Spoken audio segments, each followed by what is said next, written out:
Good evening.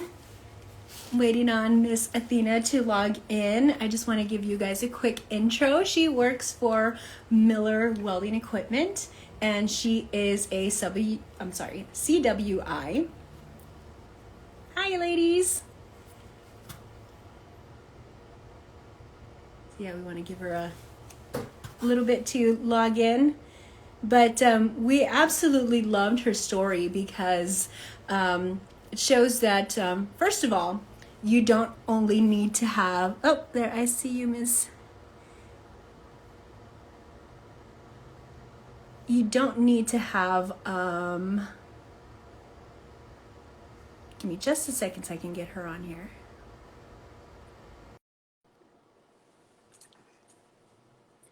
There we are. There you are. Hi. Hey. So everybody, this is Miss Athena, and she works for Miller. Tell us what you do. Give us a little intro about yourself. Okay, sure. So I work for Miller Electric, which is also an ITW company. I've been having to learn to say that. As for Miller, I am a regional process trainer for them. And I cover mainly the southeast region of the country. So Mississippi, Alabama, Georgia, Tennessee, Kentucky, the Carolinas, and Florida. And I also cover Canada as well. Prior to COVID, I used to go there and train.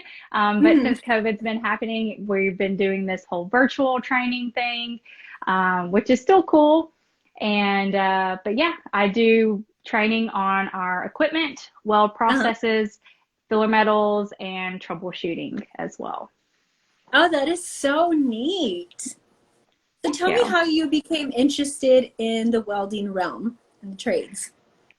Well, it all started in high school. At the time, me and a couple of my buddies, they had started a lawn care business, and I got on that train with them and we cut grass right after school. So where I went to school at, if you went to tech school, you got out 30 minutes earlier than normal schools. So we would go half a day and go to tech school. And for us all to just kind of be on the same schedule, we all decided to take welding. At the time, the welding program was one of the few classes at tech school that did not have a waiting list to get into. So that's ultimately what got us into welding, was because apparently nobody else wanted to take it. So we're like, well, we're just all going to go into this class. And so we could leave school early. So I never thought of it as a career at the time. I just literally did it to get out of school early. And, I went on to college and still did not consider welding. My parents really pushed me for the medical field, anything in the medical field. And I went to college on a volleyball scholarship. So I figured sports trainer would be cool. And after playing a year of volleyball in college, they dropped the athletic program there. However, they still honored our scholarship. And coincidentally, the welding instructor at that college heard about me taking welding in high school and approached me and was like, hey, I really think you would be good for our welding program here. And at the time I was vulnerable, right? I didn't know what I wanted to do. And I was like, Yeah. sure, okay. So I did. Oh, that is And so neat. thankfully, So welding yeah, kind of found you twice. I would say so. If it hadn't have been for them reaching out to me, I would have never gone toward it. Just because I didn't know personally any welders, and I didn't have anybody encouraging me to go into something like that. So I was approached and it worked out for me. Oh, that is so neat. So in high school, did you enjoy it when you were going to tech school in high school? I did. I really loved doing it. I learned a lot.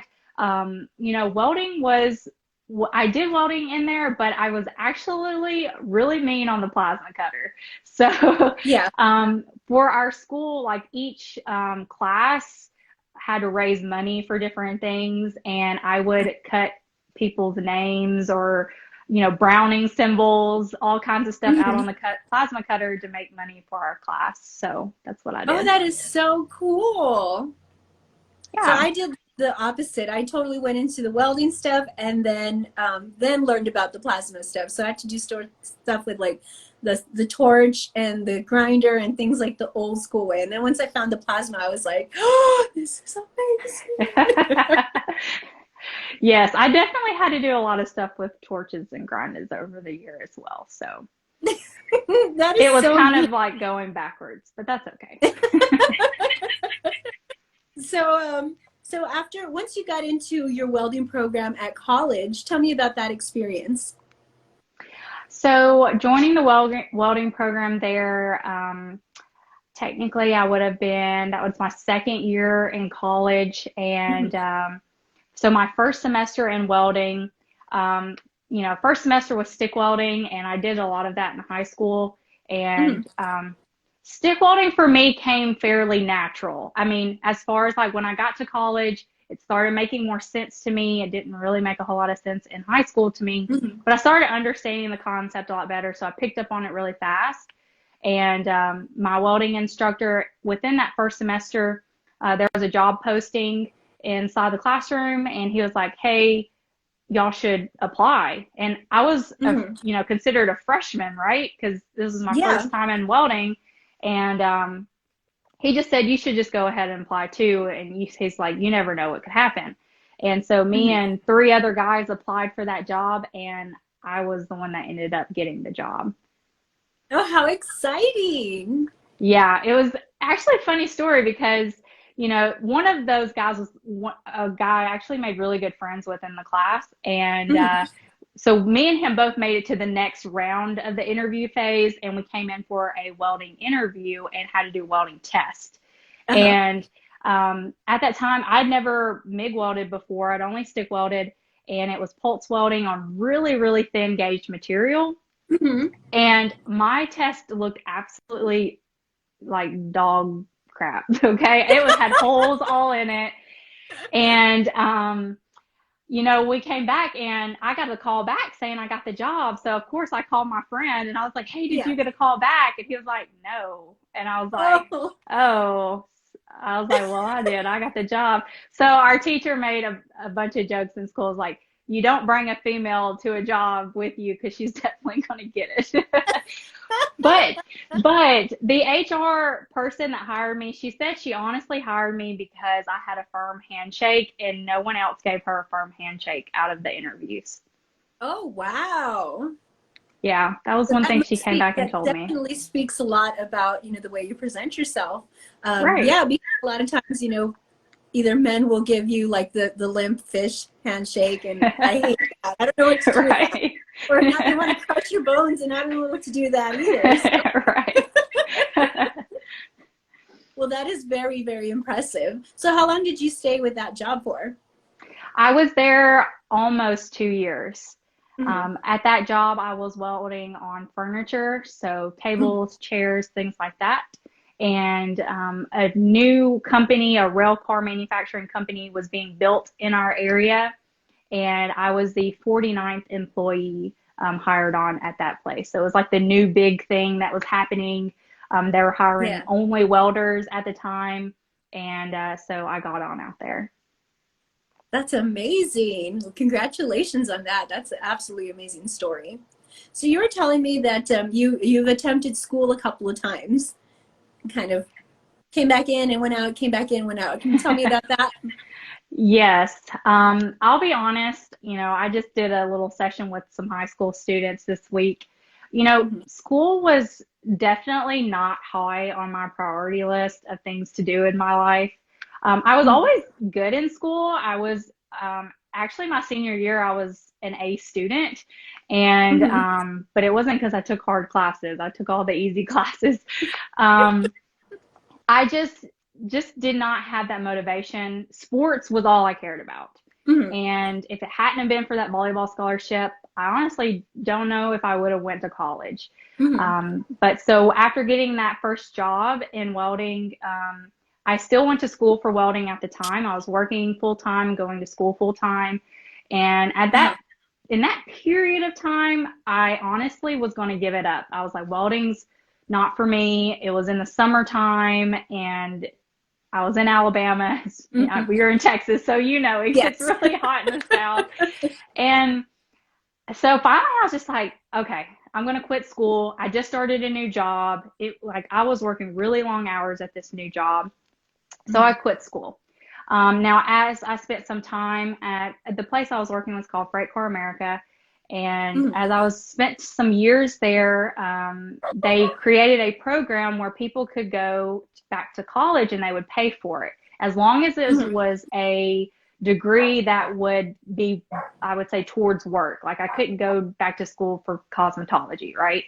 Yeah. Um, so I went for back to school for welding, and then again, I went back for another 2 semesters and quit again, just Hmm. because work got crazy again, life got Yeah. crazy, and and then eventually, before I went back, I got my CWI, so I didn't go back to finish school after that. As far as to get my degree, I do have my long-term and short-term certificate in welding technology.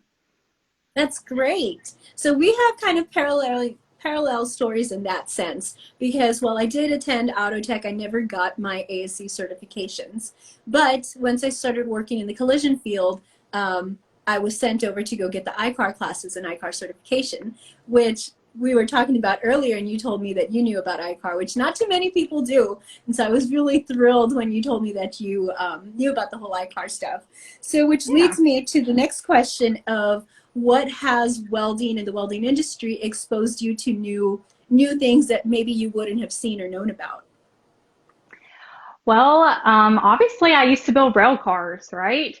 Mm-hmm. When I went into that company, I would call them trains. And now that I have built them, I know specifically what a rail car is, what type of Uh-huh. rail cars, how the trucks work, how the braking system works, all that stuff, which is really cool. And then, so I've been in the rail car industry for several years. My whole beginning of my career, I was in that industry for 7 years. That's And a huge then industry. yeah, it was a long time and I enjoyed it. I've worked with two different rail car manufacturers with that. Mm-hmm. And I've also worked in the construction field, and construction was a whole different ball game. I got my CWI and I wanted to do something different because I did not want, I've always, or my dad always taught me to know a lot about, or a little bit about a lot of things, not a lot about Yeah. one thing. So that's Yeah. one thing I wanted to do. So I got into the construction industry, Mm-hmm. and I've got to work on some really cool buildings and see how they're made, and be really high up in the air that I never thought I could do, but I've done that. I've been on some skyscraper buildings before and been a welding inspector. And so those were some opportunities I never thought I would ever experience with, Oh, that is especially. amazing. So Tiffany wants to know what was a day in the life of you building rail cars like? Okay, rail cars was quite hectic. So one, it was a new company, right? So none of us really knew what we were doing at first. So in the earlier years, I was typically working 7 days a week, anywhere from 12 to 16 hours a day. Oh, Um, that's a day. yeah, it was a lot of physical labor. We couldn't get parts cut correctly, and just things weren't measuring up right. I mean, it was a lot of beating with a hammer. It was a lot Yeah. of art gouging as well, and just a lot of working with engineers out on the floor and Mm. learning from our errors is really Yeah, so what it was you were about. fabricating and you were making the one-offs.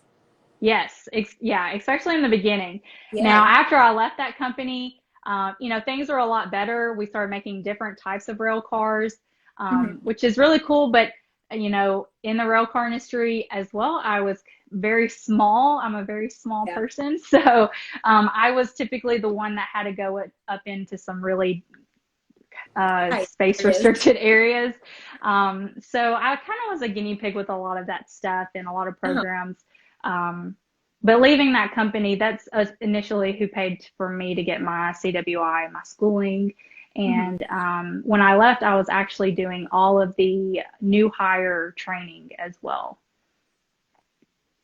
Oh, wow. So training has kind of been your thing then. It seems to like Apparently so. well, that's um, good because I mean it's kind of one of those things to learn it is one thing and to do it every day and practice it, but then to turn around and teach it, you really have to have that process down. Because you know, once I started teaching, as far as like when it went with the show, it was very different to have to think through the process and say what you're doing, whereas just like you know the process in your head and you do right. Definitely teaches you some patience for it. sure. I can imagine so. So tell me about the CWI stuff, because I know that that is a ridiculously hard test and like course to take. Yes, it was definitely one of those things. My company needed another CWI. We had one Mm-hmm. in the plant. They were looking to hire another one, and they were like, "Well, let's see what we can do internally first." Mm-hmm. And in the department I was working in, I was considered a weld tech, and essentially I was like the next candidate, or they thought would be a good candidate to send to take that exam. Mm-hmm. Um, Obviously, I'm not really into the school stuff. I'm not into all these tests and stuff like that. Welding was really nice because welding tests I got, right. It Mm-hmm. wasn't a yes or no. It's like, okay, I'm in my zone and Yeah. it's that. And um, they believed in me enough to pay to send me to Troy, Ohio at the Hope Art Institute. It was a 2-week program that I did, Mm-hmm.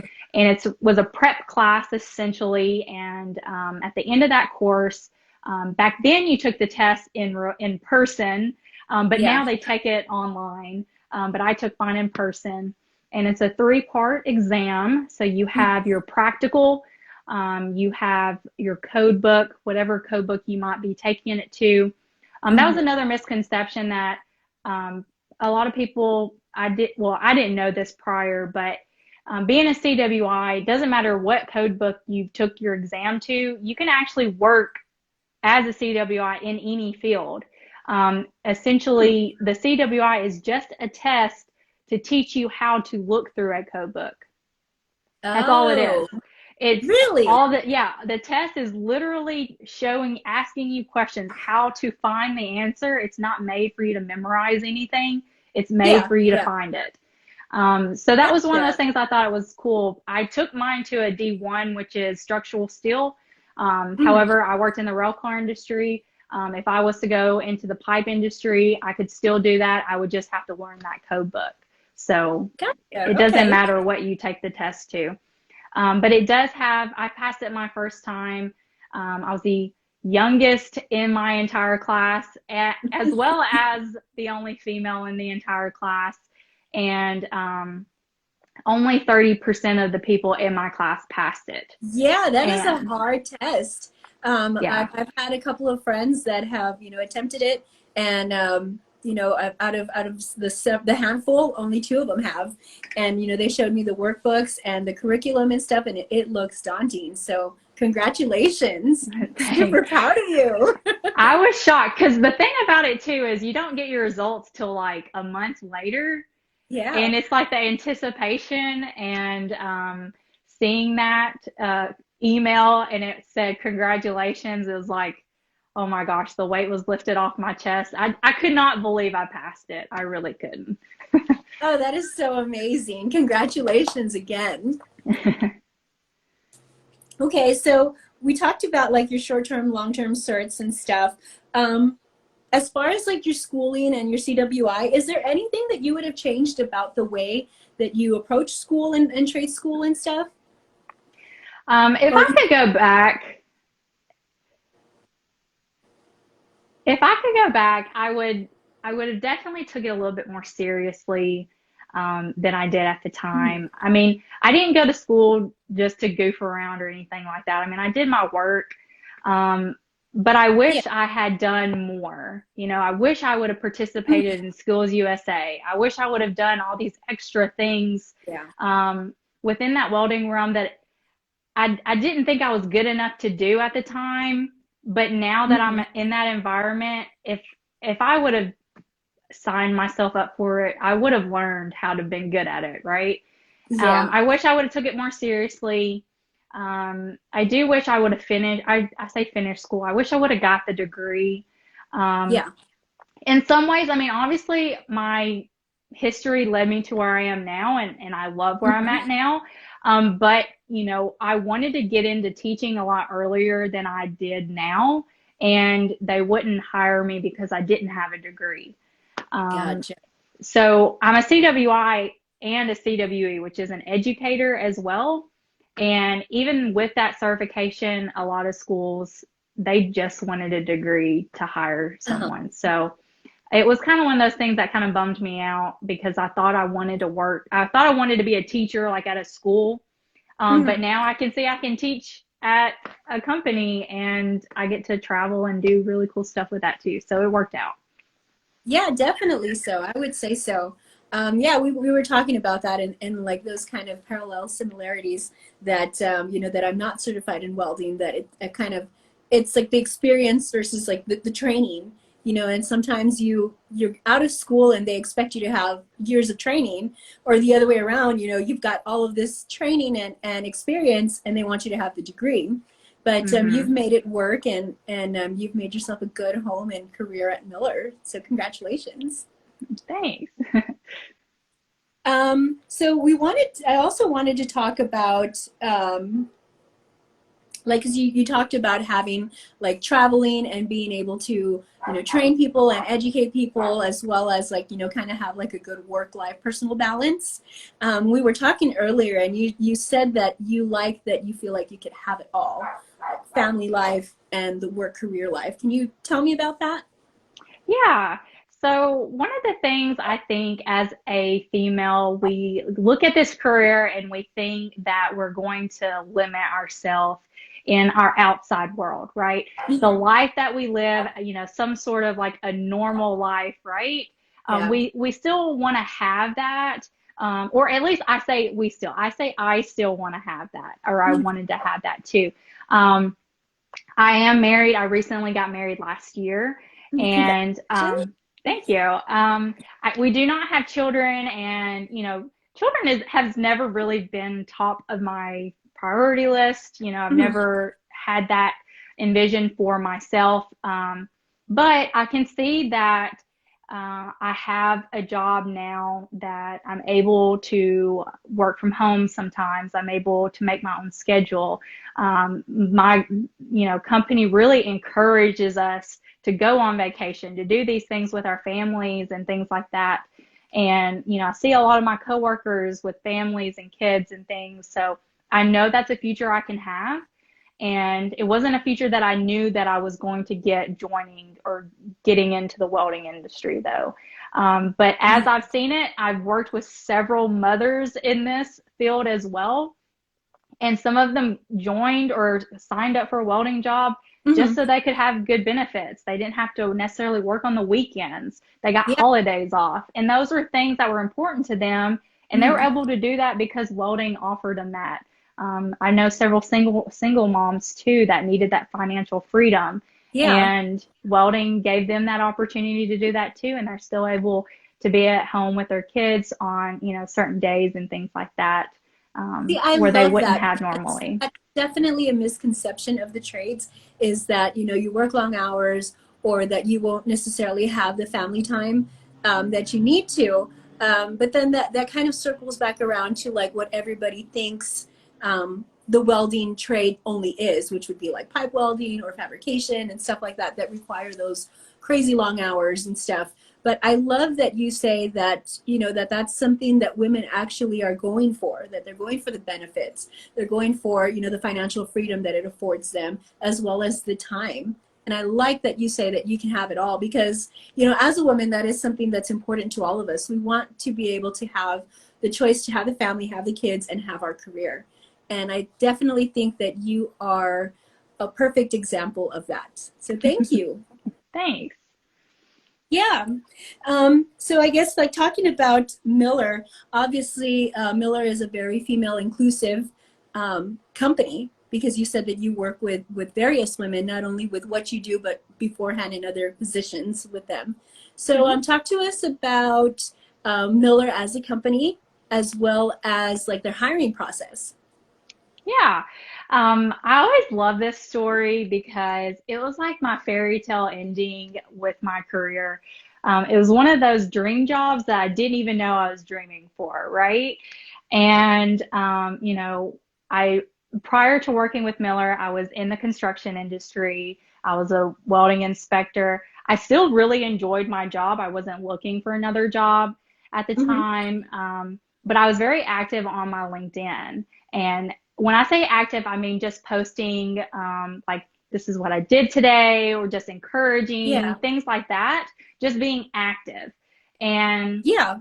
apparently someone, I've worked with several people from Miller within my career. I've used a lot of Hmm. Miller products.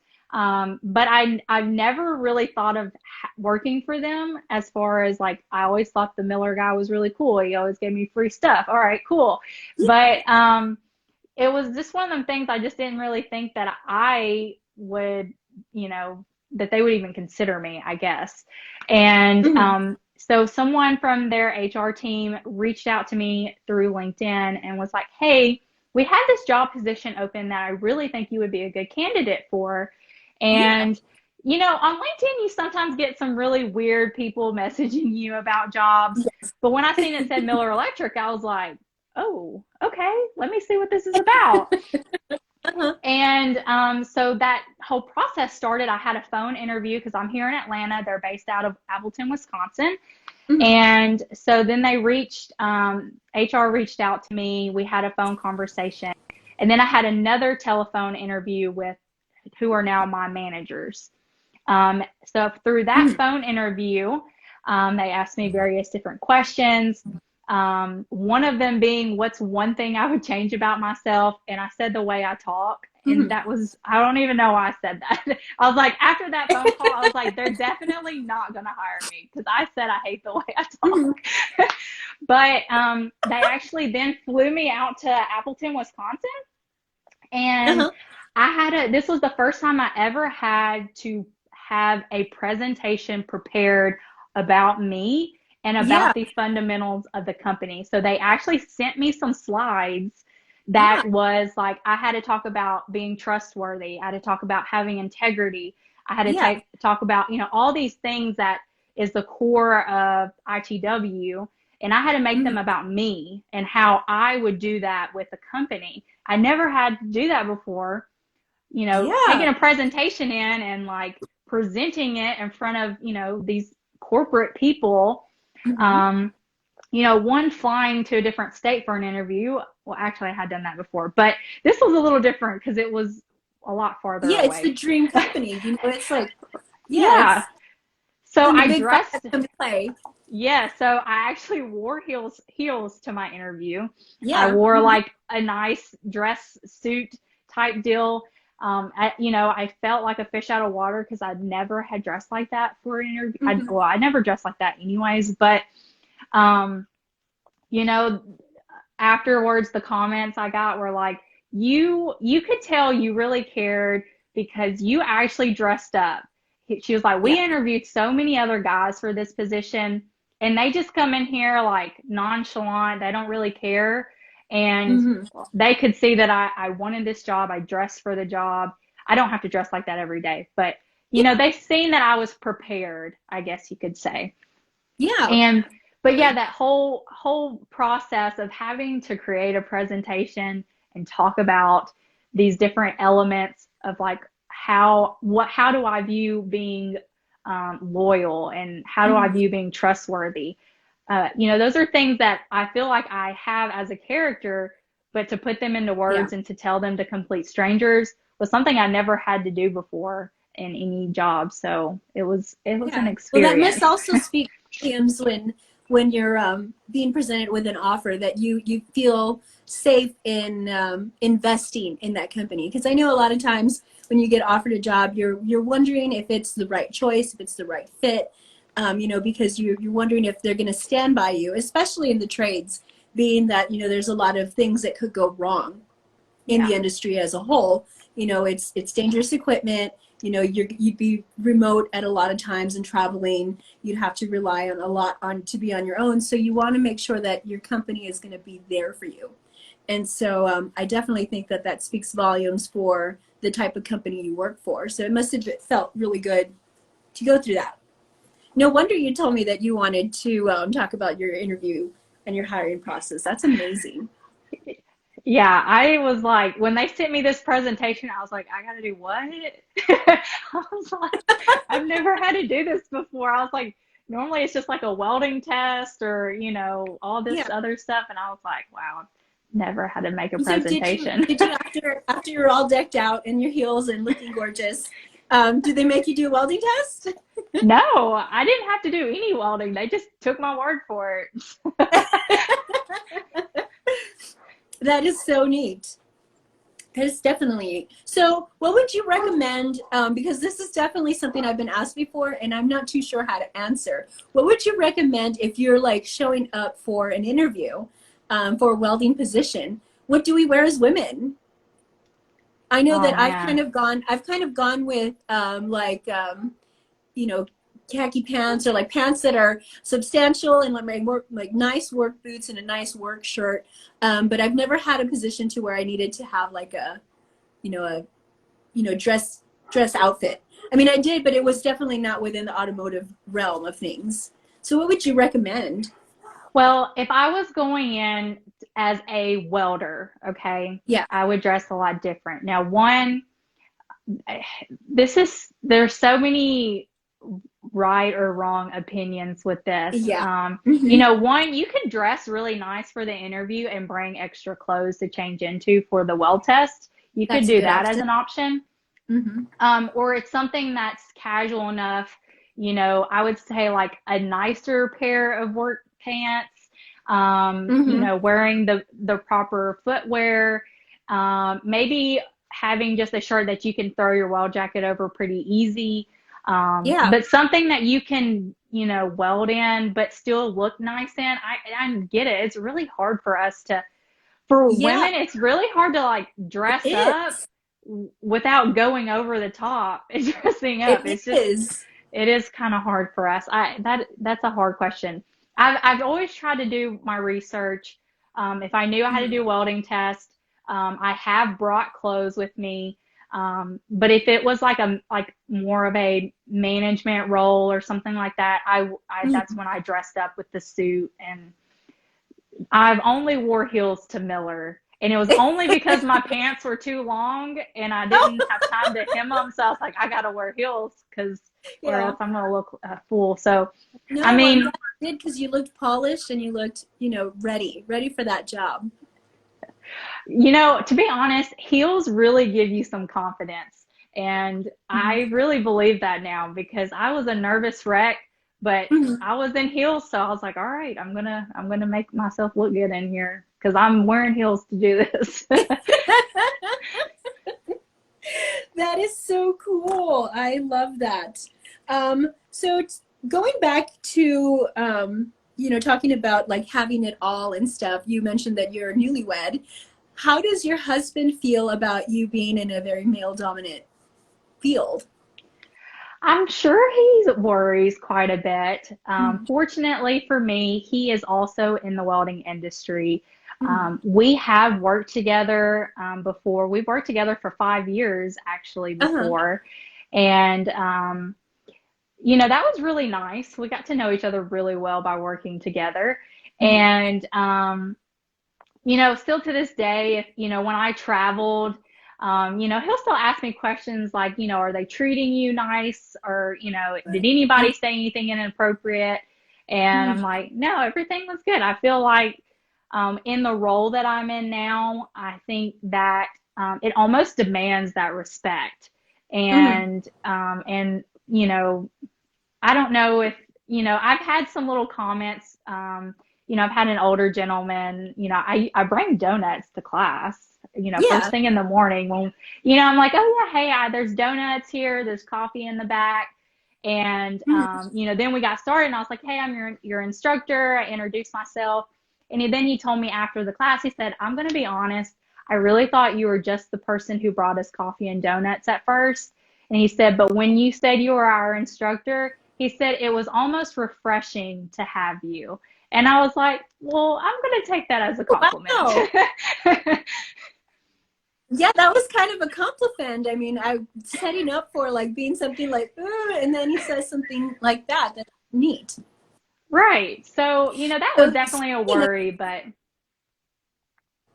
so going off of that, how has your experience been in the industry, both as production welding and now as your role as an instructor? it was definitely harder when I was in production welding.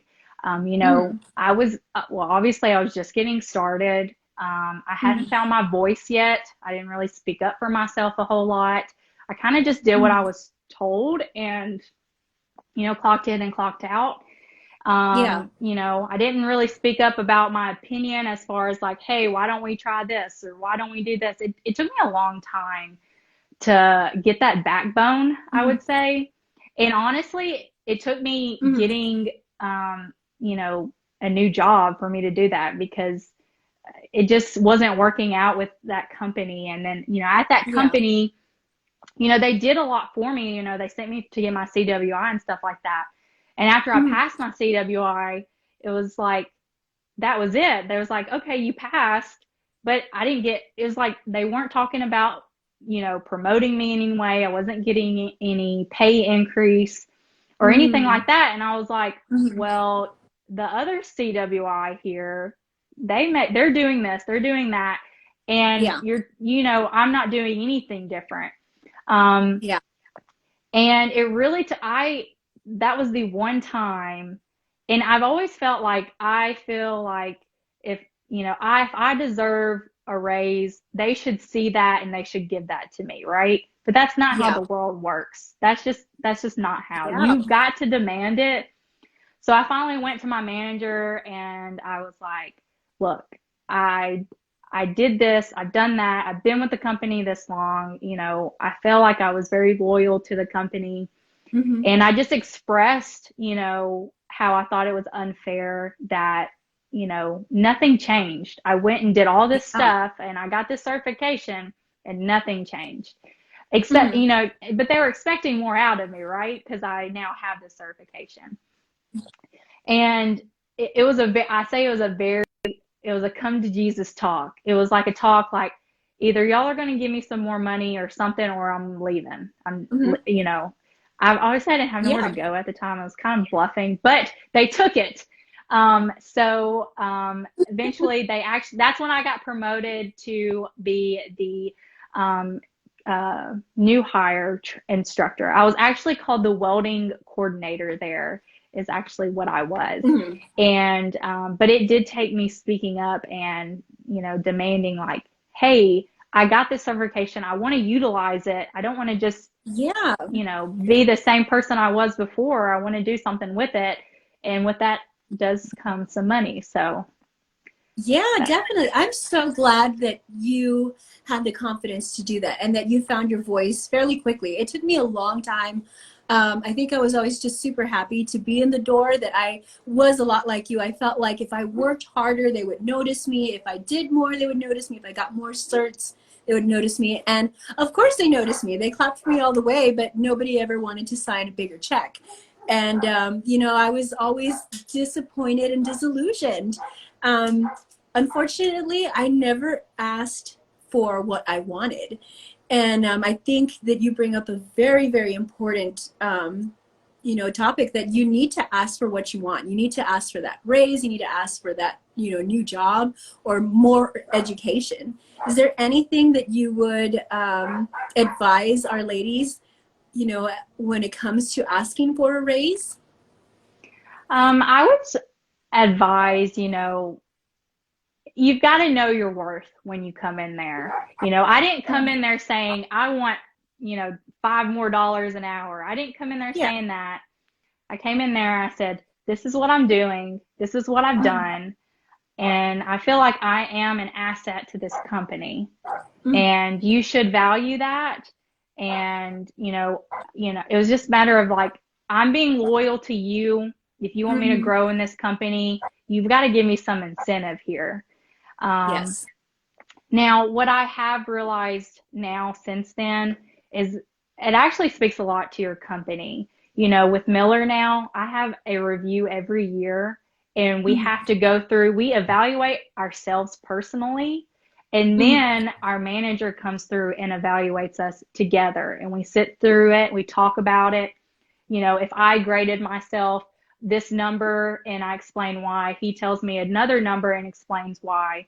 And then Mhm. we see how that goes into a raise. It all goes up into a raise. So every year I've gotten a raise, but Mhm. at the same time, I like that process because Yeah. I'm sharing that. We're telling each other, he's telling me what I need to work on, and I'm Uh-huh. telling him what I want to work towards. You know, and Yeah. that's what I really love. So as I've grown and worked for different companies, when I was in the Mhm. construction industry as well, that was one of those things that um, they really worked to grow me in the company. They were willing Mhm. to get me trained, and they knew more money came with that. And Mhm. that was kind of one of those things that was upfront.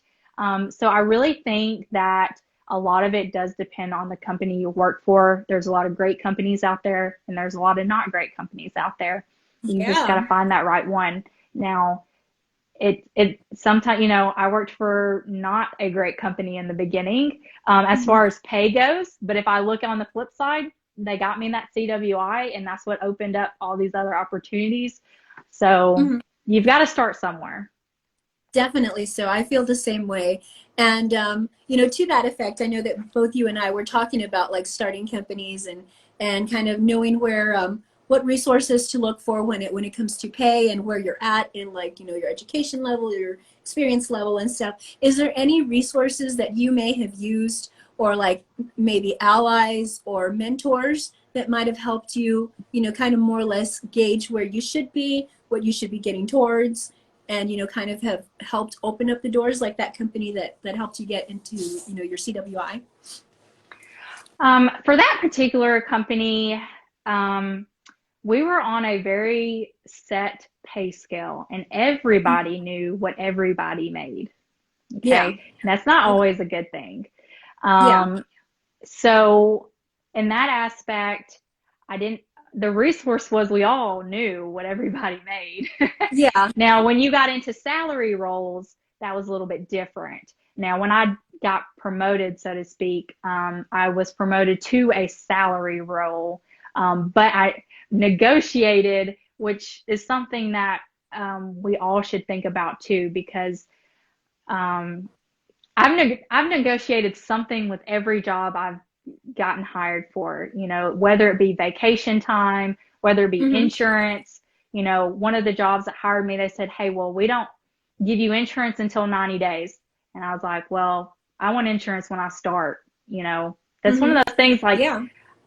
I would have worked for the 90 days, but you know, you might as well ask for it. I got to the point where I was like, well, I'm just going to ask.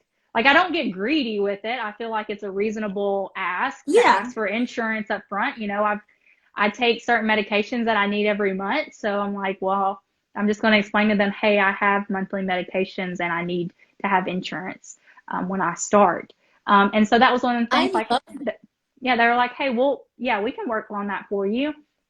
And then with vacation Yeah, I time, love that negotiating vacation time and your benefits because that's something that's not really talked about much in the trades. You just kind of end up either like your piece rate, flat rate, flagged rate, or a salaried position, and sometimes you don't know if that comes with benefits or vacation time and stuff. So, the way you said going after it and asking those questions, I think as women sometimes we feel like we can't ask those questions, but I love that you're bringing that up, that those are necessary questions. well, you know, and there are questions that I ask because that matters to me, right? It Yeah. matters to me. Now, my husband, he did not ask those questions when he got his job. You know, I'm just like, how much vacation time do you have? And he was like, oh, I don't know. And I'm like, you you didn't ask? You didn't like you don't know your holidays? I was like, Yeah. he's like, no, I just got the job. I mean, which is good too. I understand like that aspect of it. But I guess I got to the point, you know, after working at that rail car place for 6 years, I kind of built a backbone, and I would just kind of like, well, closed mouths don't get fed. So I learned Yeah, to that is, ask. I love that. That is definitely something I love.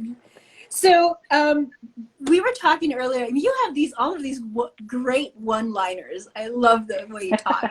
I don't know why you would have ever said that you would want to change how you talk. You've got great one-liners.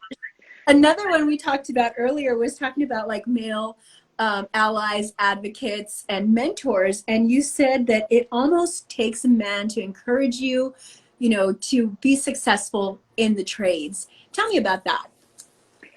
Honestly, I mean, I only men have pushed me in this field when I got started. My high Mm-hmm. school instructor, he pushed, he still to this day, I can call him. He calls me about certain things. Mm-hmm. I love that we built that relationship. If it hadn't been for my college instructor pushing me to get that job, I would have Mm-hmm. never done that. If it hadn't been for my managers, to push me to get to the next thing, Yeah. as women, I feel like we're hard on ourselves, right? We beat Mm-hmm. ourselves up. We don't think we're good enough for a lot of things. Yeah. We have big dreams, but we are our own worst enemies when it comes to that.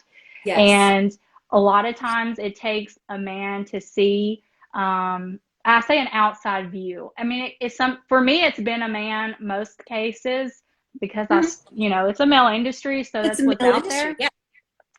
And I've on the flip side, the women that I've met, we encourage each other, but at the same time, we're struggling together, right? Yes. So having someone that's already in the door with a lot of things, they see a lot of things.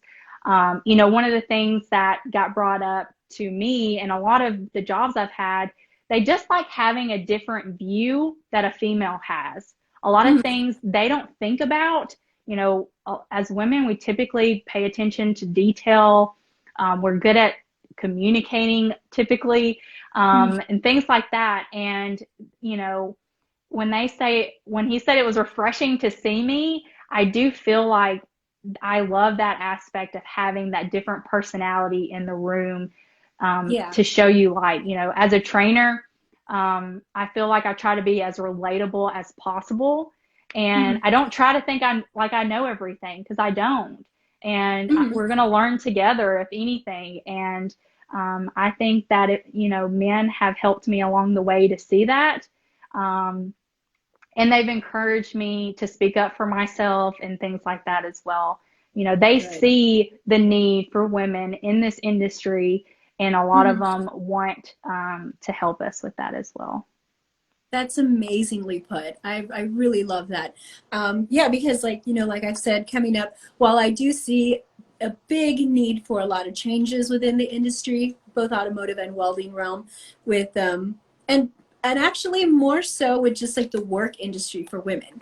Hmm. Um, there's been a lot of men that have been really, really good mentors and really good allies, and that I would not have been as successful as I have been without them. And so I definitely always want to give a shout out to our allies and say thank you so much for encouraging us and for allowing us the space and the confidence to grow. Because as we were talking before, I told you that there was a lot of opportunities that I didn't apply for because I just felt like I couldn't do it. And so Hmm. I know that that was something that we talked about that you said you had help with. And I think so. We're rounding out at about 15 more minutes. I would love to talk about what is your favorite part of your job, and how much hood time do you have, and kind of like this one of your job is kind of one of those jobs that doesn't really get spoken about a lot of times when people think about the welding industry, it's just you're under your hood, it's production welding, it's structural welding, it's pipe welding, but we really don't think about all the other jobs that come with the welding industry. So if you want to elaborate on that, that'd be great. Yeah. So getting into the welding industry, a lot of trade work, right? It's physical, demanding. I was already blind before I got into welding, so it was already hard on my eyes, things like that as well. And Mm-hmm.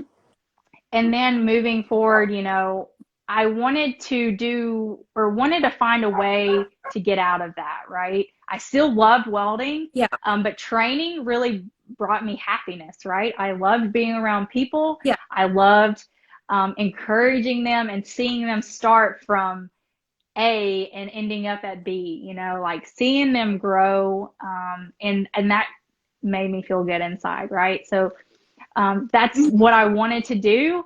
I thought that being a college instructor, like that's what I wanted to move towards, right? Mhm. That's not, I've never been a college instructor, and I have applied for many jobs as a college instructor and never got them. And fortunately, where am now, I never knew that Miller had trainers. Yeah. Lincoln has trainers, ESOP has, everybody has trainers, and even within companies, there's trainers. So I'm sure like people like Kubota has their own trainers and things like that that you Yeah. don't think of. Getting into the quality side of things, as a CWI, that could have been a route I took as well. And Mhm. leading to where I am now, my favorite part about my job is the freedom that I have to get to do things like this, to share my story with Mhm. people. I feel like that's so important.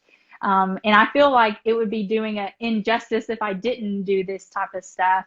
But I just love showing something new to help somebody do their job better. Because initially, if we have the confidence to do something, we're going to do Mhm. really good at it, and Mhm. we're going to want to do more, right? And so that means more for them to Yeah. bring home to their families, among other stuff as well, and for them to grow. And even though it's welding and trade work, it's still a public service as well. And that's what I love about my job the most, is being able to help people succeed in Well, their jobs. I love your attitude. Just you're just so proactive, and I think definitely my biggest takeaway from just hearing you talk is, circling back to having that confidence to say what you want, what you need, and and to go after that job that you think that you wouldn't have, because I mean, here you have your dream job with Miller, and you were doing it. I mean, you might have not applied for them directly, but I think with you being active on LinkedIn and being an advocate for yourself and showcasing the skills that you have, that you are able to land that job. Yeah, it's definitely paid off along the way. So uh, everybody should get on LinkedIn and be active, because a lot of people do look at that apparently. And so I know you were talking a little about being a service to the community. You were talking about talking to high school students. So tell me a little bit about that. Yeah, so this week I actually got to do a little panel. It was about advanced manufacturing, which welding is a part of that, and really showing them and Mhm. explaining to them what all opportunities that they have. So a lot of people are focused when they get into welding. It's hard labor. They think they're only going to be traveling, or they think they're only going to be doing this, when essentially Yes. there's a whole universe inside the welding industry. You could be a welding engineer, you Mhm. can be a manager, you can own your own company. You can travel the world if you wanted to as a welder or as a Mhm. CWI, or a trainer as well. There's just so many avenues that you can take, that people don't realize that are options within this career. That's what essentially Yeah. this profession is a career. And if one day you wanted to wake up and move to Taiwan, you could wake up and move to Taiwan, and I'm sure there's going to be a welding job somewhere there for you. So that's the beauty of this industry as well, is having that freedom to do what you want in so many different Mhm. aspects. If you wanted to build roller coasters, you can build roller coasters. If you want to build submarines, you can do that. I mean, if you want to build skyscrapers, airplanes, anything, Yes. there's so many different things that you can do that people don't realize. There's so many options. It's not just, you know, dirty Not, I environments. mean, There's very clean exactly. environments too. Mhm. That's amazing. I love, love, love that. So Tiffany brought up a good question. She wanted us to circle back around to using LinkedIn as a tool, um, especially for, being like scouts for like non-typical welding jobs. So if you want to elaborate more on how you used LinkedIn as a tool, and probably how you use it now. Yeah. LinkedIn is actually, it was really hard for me to learn. It's essentially you're putting your resume as your profile. Mhm. I say invested a lot of time on my profile. So if anybody wants to Yeah. go check it out, my profile, I was really honest, how I got started. I kind of just told my story and my summary, and I try to, you know, I'm pretty sarcastic in general, but I try to make it like a good read, right? I Yeah. try to make it relatable as if I was talking to you and how I would describe myself to somebody. And Mhm. then, of course, you have your typical resume stuff as well. I would get in there, when I was looking for different careers and things like that.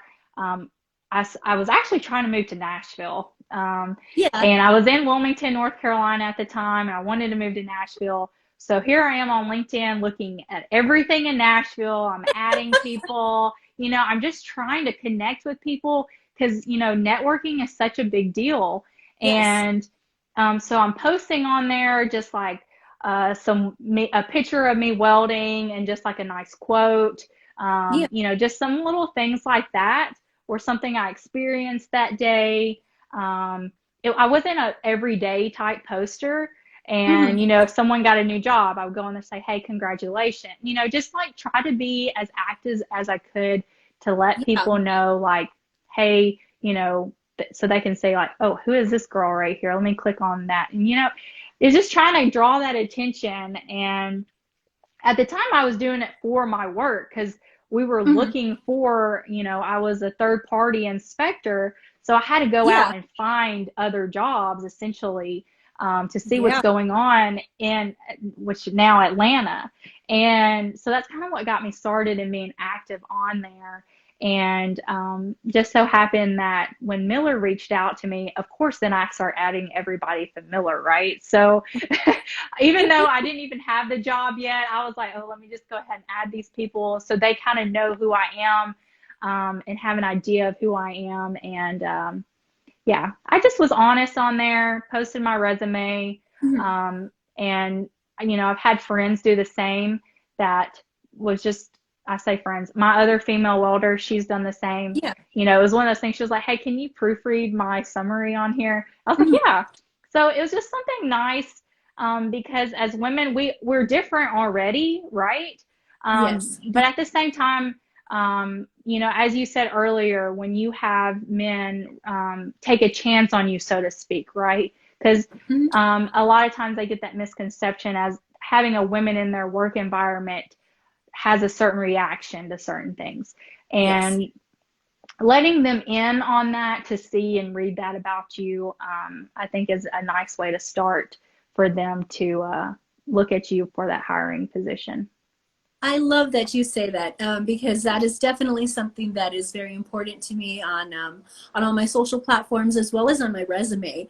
I definitely always, tell whenever I'm like interviewing that I love the automotive world as it is for the curated wonderfulness that the men have created, and I just want a space in there that I can work safely, comfortably, and be successful in it. And I think that once they hear that I don't want to come in and like radically change everything, and paint the walls pink or something, that they're like, oh, okay. So I love that you say that, you add your personality to the LinkedIn as a tool to let them know who you are and who you are, um, what kind of job you're looking for. So that is Right. definitely a good tool and good advice. And with that too, something that I would give as advice, Mm-hmm. if you are if you're in that production field, you're underneath the helmet a lot, you're doing a lot of welding, but you want to make it to that next level, you've Yeah. got to make changes on your resume for that. And that was one of the hardest transitions because, Hmm. I didn't know how to do that. I actually started doing a lot of public speaking for the company I was working for. Hmm. So I would add that. I would add any computer work I was doing. Things Good. that I didn't think that were important essentially for a Hmm. welder, but I moved into these more management type jobs, those were Uh-huh. things that they were looking for, right? Yeah. And so that's something that you should definitely think about adding if you're wanting to look toward that next level or in that promotion type area, to change your resume and add some things like that in there. I love that. So I think one last question before we part, so I don't want to run too far over. But we were talking about like having the company pay for schooling, and that is something that I was fortunate to have with the iCard classes. I had body shops invest money and time into me. If that's something that you're looking for in a company, how would you go about asking for that, or kind of like checking to see if that company offers that kind of stuff? Any recommendations on that aspect? Definitely get to know the HR person really well. They're going to be your biggest advocate when it comes to a lot of that stuff. Um, that was one of the things for me. That was a program they had already came up with. I'm not sure if they get some sort of kickback for it. I'm sure they probably do. Mhm. Um, but as far as, if your company doesn't have it, I've heard of people saying like, hey, if you'll send me back to school for this, I'll sign a 2-year contract with you saying that once Mhm. I've obtained this, I'll stay with you for 2 years. Well, it doesn't have to be 2 years, but whatever you're comfortable with, that could be something Yeah. that you negotiate. Um, However, how it can benefit them, right? It's Yeah. going to benefit you, but they don't care about you necessarily. They need to know Yeah. how it's going to impact them in a positive way and how you can become more of an asset, to them. And if your company doesn't do that, there's other companies out there that do offer scholarships and stuff like that as Mhm. well. I know Miller does quite a bit of scholarships that you can apply for with trade Mhm. work, and I'm sure there's several other companies out there as well, who are willing to pay for someone to go to school for that, for trade in general. So that's definitely something you can look at as well. If it's not your company, look at companies like Miller. Some other bigger companies might be doing that, offering that too. I absolutely love that. Just to piggyback off of that, after I had that first body shop invest in me, that has always been a question. Like when they're asking me on the flip side, do you have any questions for us? I always ask about continuing education, and if what their process is on that. If that's something that they do yearly, is that something that I should expect, or is that something that I would have to do on our own? And a lot of times I've had companies that say, we really don't do that, but if that's going to be like a deal breaker for you, then we can definitely negotiate that into your contract. So I Yeah. absolutely that you brought that up, as well as that, negotiating that into the contract, that if you pay for this, then I will stay for this amount of time to benefit the company. Yeah. And with that too, how you just said, when they ask you what questions you have, Mhm. you definitely need to ask questions. One of the questions that I asked Miller when I started was, how does your company handle, something like 2008 when the market crashed, right? Yeah. Something that we're experiencing right now when COVID happened. That was a question I asked, like, how does your company handle a bad situation like that? And Mhm. that was one of those response. They explained how they handled it to me, and I thought it was a good way to handle it. Mhm. um, but that was something that I would have never thought to ask before. But since I've been with companies that in hardships, I've never personally been laid off, but I know a lot of people that's been laid off, and I've Yes. worked alongside them. And that's something no one ever wants to experience. Mhm. And that's something that, you should ask up front. How do they handle that, Mhm. ahead of time? Yeah, I like that. That's definitely a question that I've never, thought to ask. And thank God that I've never had anything happen. But yeah, you're absolutely right. We just don't know, especially with the trades, a lot of our jobs rely on other industries, to keep us up and going, such as the pipe welders. And right now with the fallout with the barrel and stuff, like, there's just a lot of uncertainty. So that's definitely something you want to be asking up front. I'm going to open up the questions to the ladies to see if they have any other questions. And if you can think of anything else that you would, like to share, please let us know. Please show me Okay. how to weld. Um, I don't think we can show you how to weld per se on IG, but we're getting towards giving tech tips soon. So keep an eye out for that. Is there anything that you would, what would you tell your younger self? I always get asked this. I would tell my younger self that she needs to speak up for herself. She has some really good ideas, and that was just one of the biggest things that held me back the most was I was so afraid to speak up, and I doubted myself when I really shouldn't have. And Uh-huh. I wish I had found my voice a lot sooner as well. I used to be extremely, extremely shy, and Mm-hmm. I'm still shy in some aspects, and but it just took me a really long time to know when I should speak up. Gotcha. That's definitely good sound advice. So Miss Ella, I love Miss Ella. Hi. She had a question earlier, and she said that this is her first welding job, and she's super nervous to ask about a raise, but she feels like she deserves it. She gets compliments on her work, but due to her experience, she doesn't feel like she's what is I still don't make starting pay there. Oh, so she's still like, I guess, like an apprentice kind of pay. What would you recommend on that? Ooh, okay. There's a lot of variables here because every company is different. Mm-hmm. But if it's an apprentice pay, but you're doing the work Mm-hmm. as the welders are doing, maybe that's something that you could bring up to management in some aspects and just ask, if not now, when. Um, you Yeah, know, it doesn't have to be like a solid, like, hey, I deserve this. It could be like, well, I'm just, wanting to work towards this. What do I need to do this? And, if they can't come up with an answer right then you can tell them what you are doing. yeah. But two, they should be able to answer that for you and explain, at least, you will know what to work towards to get to that pay, if anything. Yeah, I agree. So, coming from, I also did an apprenticeship at a transmission shop, and I was definitely um, I was not paid like, what our techs were paid.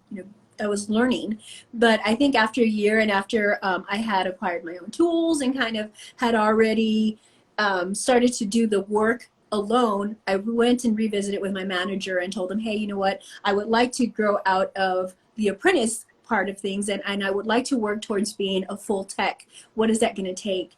And like the way you said, they were able to give me a timeline and kind of what duties I needed to fulfill so that way we both had our expectations met. So I love that the advice you gave her. Thank you. Let me see. So I have another person that's asking, what advice would you offer an employer that hires women that might not be obvious to a man? That's a good question. Ask it one more time. Okay, so it says, what advice would you offer to an employer that's wanting to hire women that might not be obvious to a man? I guess like as a male employer, what would you recommend? Okay, so you're wanting to hire more women, right? Mhm. That's how I would take that. Okay. Yeah. So, okay, let me think about this. I've never looked at it this way. Neither have I. That's a really good It's always been question. the flip side of how do I get in? Yeah, I feel like women, we value things different than a man. I feel like as a woman, I mean, and maybe as a man too, they care about their benefits and stuff like that, but attracting them there, having, if you don't have any women working for you, it's just letting them know that they're welcome. And, you know, I don't know a good way to answer this other than knowing, um, once you get one of them in the door, it's going to be easier to hire another. But it is Yeah. getting that first one in the door, um, just letting them know how the work environment is, and Yeah. one, are they going to have their own bathroom? Because that's a big one for me. Right. Yeah, um, so that's definitely been something that's been hard to work with without facilities. A lot of the places that I've worked in have been older facilities, so they're only like male locker rooms and stuff. So I've had to work around things like that. But you're definitely right. Making the facility more women friendly is a big part of it. And the way you said that your safety and how the environment is for a woman coming in. Um, it's I've worked at some really grimy shops where you walk in and you're like, ooh, you're not sure if you're going to get attacked around the corner. And I've worked at, studying facilities where you're just like, wow, you don't even want to work because you don't want to mess up the place.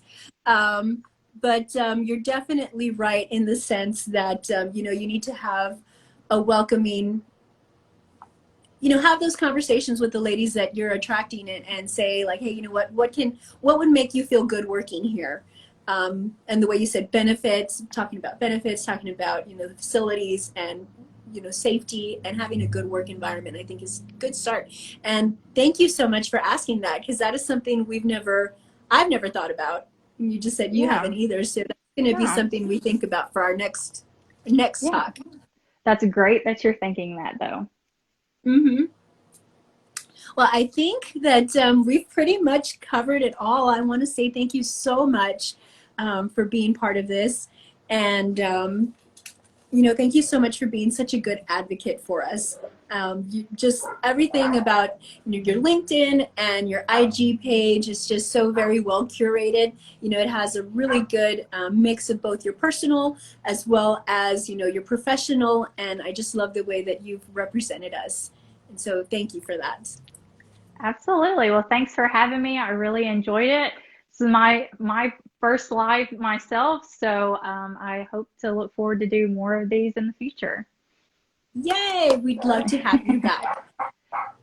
Thank you very, very much. You have a wonderful evening. Yes, you too. And thanks for everyone that joined us tonight too.